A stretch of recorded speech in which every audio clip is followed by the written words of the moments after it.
Hello everyone, welcome to student point academy. Last lecture में हमने lesson number 7 पढ़ा था, है ना। That is from shelter to village settlement. मतलब हमने देखा था कि कैसे जो ह्यूमंस थे उन्होंने एक केव से कैसे विलेज का सेटलमेंट किया। ठीक है, केव टू विलेज। ठीक है, ये सब हमने देखा था। अब हमें क्या करना है, उसके बेस पे एक्सरसाइज सॉल्व करनी है। ठीक है, तो चलो हम एक्सरसाइज सॉल्व करते हैं। हमारे पास फर्स्ट क्वेश्चन है, answer each of the following question in one sentence. हर एक क्वेश्चन का आंसर हमें एक सेंटेंस में देना है। Which animal did the homo sapien mainly hunt? Homo sapiens कौन से एनिमल को मोस्टली हंट करते थे? They hunt wild boar, deer, mountain goat and sheep. So Homo sapiens mainly hunted smaller animals like wild boar, deer, mountain goat and sheep. Is that clear? Now another question. What is the characteristics of New Stone Age? New Stone Age की characteristics क्या थी? So beginning of cultivation and production of food grain. ये क्या थी? New Stone Age की characteristics. तो कैसे लिखेंगे हम? The characteristic of the New Stone Age is the beginning of cultivation and the production of food grain. Is that clear? चलो next question. Give reason for the following. अब हमें क्या देना है? रीजन देना है. The diet of Homo sapien underwent a change. हमने देखा था जैसे जैसे टाइम बीता वैसे वैसे जो Homo sapiens है उनकी डाइट चेंज हुई. तो क्यों हुई? Let's see. The diet of Homo sapien underwent a change because. क्यों हुई? क्योंकि जो बिग एनिमल्स जैसे मैमथ थे वो एक्सटिंक्ट होने लगे due to changing of environment, और जो होमो सेपियंस थे वो टर्न होने लगे फिशिंग और हंटिंग स्मॉलर एनिमल्स. सो हम कैसे लिखेंगे इसे हम कैसे लिखेंगे? The diet of homo sapiens underwent a change because big animal like mammoth were becoming extinct due to the changing environment and Homo sapien turned to a fishing and hunting smaller animals. Is that clear? Now B. Homo sapiens needed to stay in one place over longer period of a time. अब Homo sapiens अब एक ही जगह पे बहुत ज्यादा time तक रहने लगे. क्यों? क्योंकि ये एग्रीकल्चर इन्होंने स्टार्ट किया था और एग्रीकल्चर का नेचर ये कि उन्हें एक लोकेशन में ज्यादा देर तक रुकना पड़ेगा. So agriculture allow them to store food and the nature of agriculture work made it necessary to remain in one location. तो हम इसे कैसे लिखेंगे? Homo sapiens needed to stay in one place over longer period of a time because agriculture allowed them to store food and the nature of agricultural work made it necessary to remain in one location. Okay, now third question. Observe the reconstructed picture of a middle stone age seasonal camp and answer the following question. हमें इसे observe करो अच्छे से. इसे observe करना है और क्या बताना है? क्वेश्चंस के आंसर देना है. ठीक है, यहाँ पे क्या कोई आग जला रहा है, कोई बोट बना रहा है, कोई टूल्स बना रहे, कोई शिकार पे है, कोई फिशेस को कट कर रहे हैं, किसी ने हंट करके आया है, कोई हंटिंग की तैयारी कर रहे हैं, कोई हट बना रहे हैं. ठीक है, चलो देखते हैं हमें क्वेश्चंस क्या दिए हुए हैं. ठीक है, सो फर्स्ट क्वेश्चन है हमारे पास, describe the structure of houses in the picture. Houses को डिस्क्राइब करना है. तो हाउसेस कैसे थे? एकदम सिंपल थे, टेम्पररी थे. जो रूफ थी वो किससे बनी हुई थी? जो रूफ थी वो अपनी ग्रासेस से बनी हुई थी, है ना. वॉल्स भी ब्रांचेस वगैरह से बने हुए थे. ठीक है, तो चलो कैसे लिखेंगे? The houses in a picture are likely to be simple temporary structure जिसमें रूफ किससे बनी हुई थी? Thatched material. और जो वॉल्स थे वो किससे बने हुए थे? ब्रांचेस और एनिमल हाइट से. Offering shelter for people in the seasonal camp. और ये कैसा था? सीजनल कैंप में शेल्टर प्रोवाइड करते थे. ठीक है, सो कैसे हमने डिस्क्राइब किया, the houses in the picture are likely to be simple temporary structures which a roof made of thatched material and wall made from branches or animal hide offering shelter for in the seasonal camps. ठीक है. Now what material are used to construct the houses? अब कौन से material use हुए houses को बनाने के लिए? क्या क्या यूज हुआ था? एनिमल हाइड्स, ब्रांचेस और दूसरे natural resources like would and grass. तो हम कैसे लिखेंगे?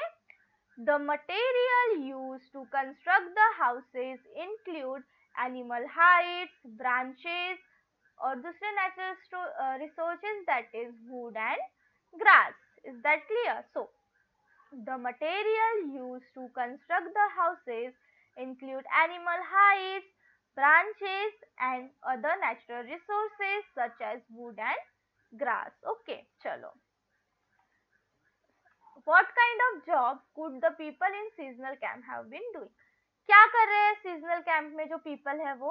So, the people in seasonal camp could have been fishing, hunting smaller animals, gathering wild grains, fruits and roots, and possibly felling trees to clear the land for setting up their camp.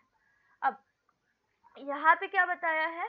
Seasonal camp में जो people है वो मछलियों को पकड़ रहे हैं, छोटे एनिमल्स का शिकार कर रहे हैं, जो वाइल्ड ग्रेन्स है उन्हें गैदर कर रहे हैं, फ्रूट्स और रूट्स को गैदर कर रहे हैं और क्या कर रहे हैं?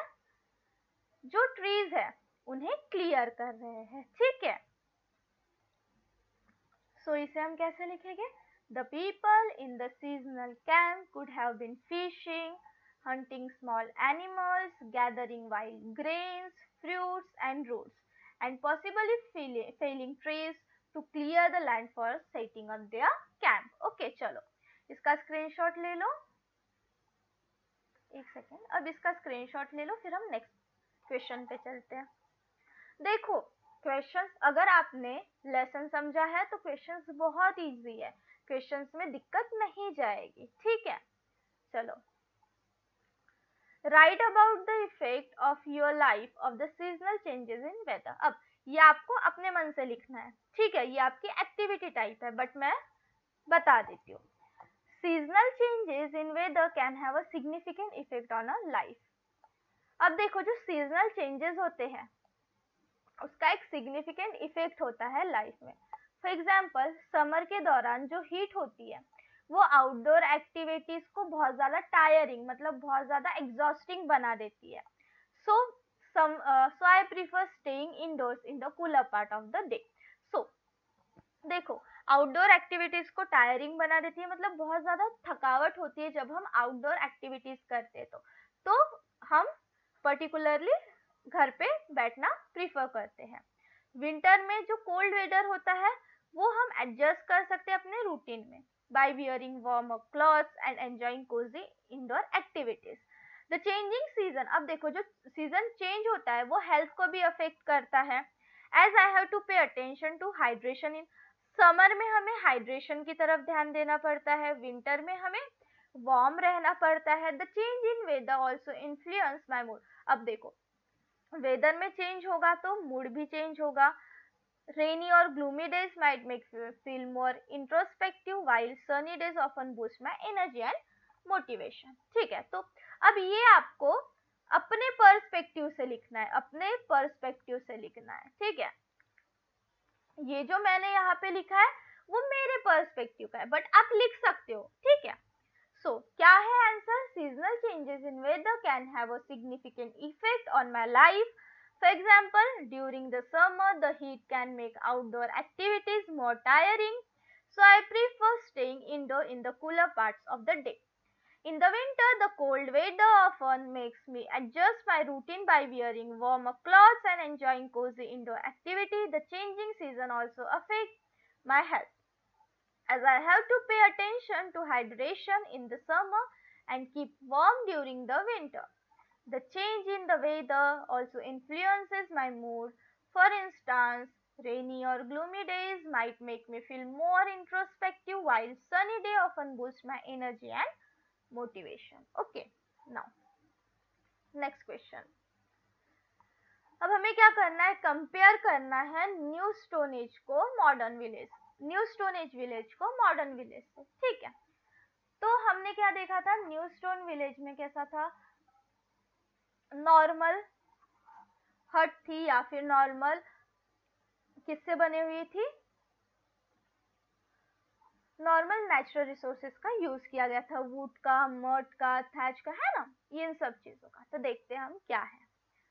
A new Stone Age village was primarily agricultural. जो न्यू स्टोन एज विलेज था वो क्या था, प्राइमरीली एग्रीकल्चरल था, with people living in permanent settlement, with people जो कि परमानेंट सेटलमेंट में थे, and relying on the cultivation, और किस पे डिपेंड थे, फूड ग्रेन के कल्टीवेशन पे।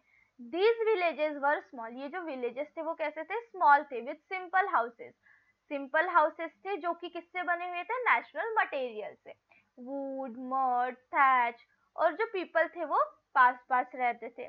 कम्युनिटीज विथ मिनिमल टेक्नोलॉजी, यहाँ पे ज्यादा टेक्नोलॉजी नहीं थी। अब इन कॉन्ट्रास्ट अगर हम मॉडर्न विलेजेस को देखें तो यहाँ पे इंफ्रास्ट्रक्चर एडवांस है, इलेक्ट्रिसिटी का एक्सेस है, वाटर सप्लाई है, कम्युनिकेशन सिस्टम है।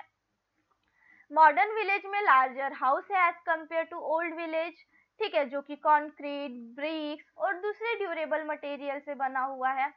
मॉडर्न विलेज के जो पीपल है वो एंगेज करते हैं बहुत सारे ऑक्यूपेशन में, इंक्लूडिंग एग्रीकल्चर, एजुकेशन, ट्रेड, और एडवांस टेक्नोलॉजी का एक्सेस है, हेल्थ केयर का और ट्रांसपोर्टेशन का, जो कि लाइफ को बहुत ज्यादा कन्वीनियंट बनाता है as compare to new stone age. ठीक है, तो हमने क्या लिखा, a new stone age village was primarily agricultural with people living in permanent settlement and relying on the cultivation of food grain for sustenance. These villages were small with simple houses made from natural material like wood, mud, thatch, and the people lived in cross-net communities with minimal technology.